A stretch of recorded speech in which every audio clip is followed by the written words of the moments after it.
السلام علیکم ورحمۃ اللہ تعالیٰ وبرکاتہ۔ عزیز طلباء، آج ہم نومیر کا خطبہ اور ابتدائی باتیں پڑھیں گے انشاءاللہ تعالی۔ بسم اللہ الرحمن الرحیم۔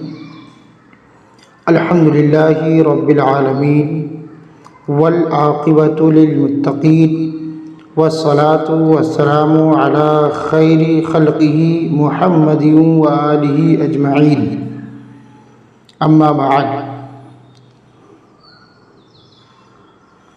بدا ارشدک اللہ تعالی۔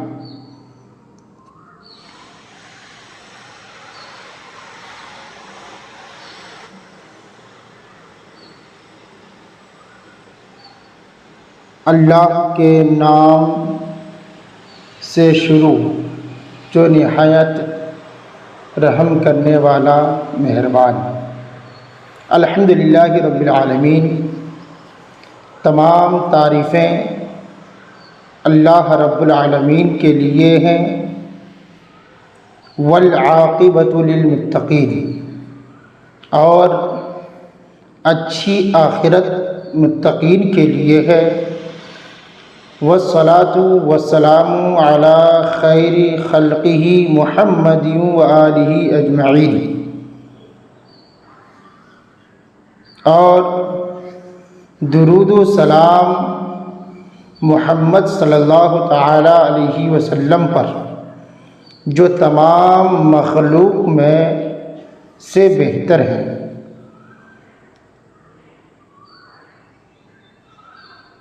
اور وآلہ، اور آپ کی آل پر، اجمعین، تمام مومنین پر۔ اما بعد، حمد و صلوات کے بعد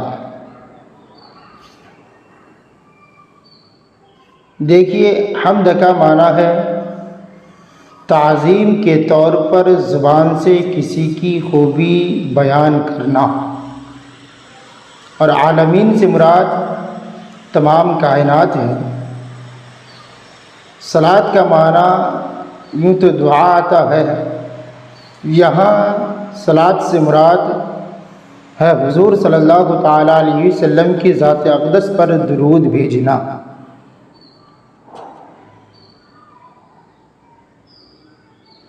صاحب کتاب نے خطبے کے بعد فرمایا اما بعد۔ اما بعد کا مقصد یہ ہوتا ہے کہ اس کے بعد آنے والا کلام اس سے پہلے آنے والے کلام سے جدا ہے۔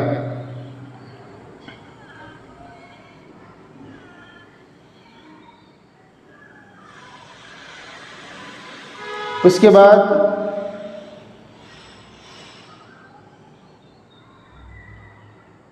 دعائیہ جملے کہے، ارشدک اللہ تعالی۔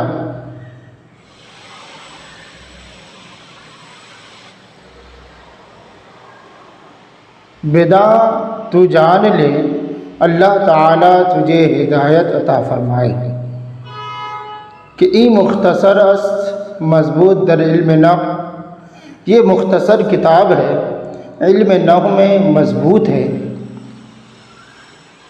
مبتدی را بعد حفظ مفردات لغت و معرفت اشتقاق و ضبط مہمات تصریف بآسانی بکیفیت ترکیب عربی راہ نمایت۔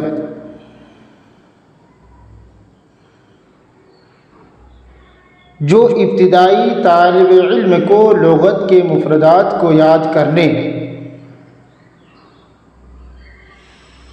وہ معرفت اشتقاق کی پہچان، وہ ضبط مہمات تصریف اور علم صرف کی اہم باتوں کو یاد کر لینے کے بعد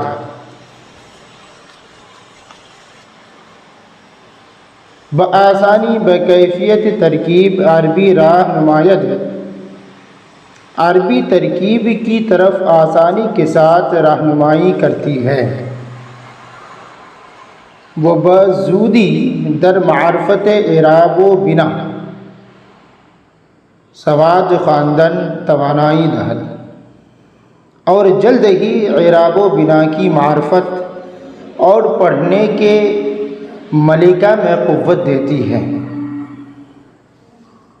عزیز طلباء، مصنف علیہ رحمہ کہتے ہیں کہ نحو میر علم نحو کی ایک مفید کتاب ہے جس سے ابتدائی طلباء آسانی کے ساتھ استفادہ کر سکتے ہیں، لیکن اس سے پہلے طلباء کو چاہیے کہ عربی زبان کے مفردات اچھی طرح یاد کر لیں، ایک کلمہ سے دوسرے کلمہ بنانے کا طریقہ صحیح طور پر سمجھ لیں، اور علم صرف کی اہم چیزیں، اس کے اصول و قواعد تعلیلات اچھی طرح یاد کر لیں، تو پھر اس کتاب کو پڑھنے سے طالب علم کو عربی ترکیب اور کلمہ کے اعراب و بنا سے یقیناً واقفیت حاصل ہوگی، اور عربی زبان پڑھنے، لکھنے اور بولنے کی قوت میں اضافہ ہوگا۔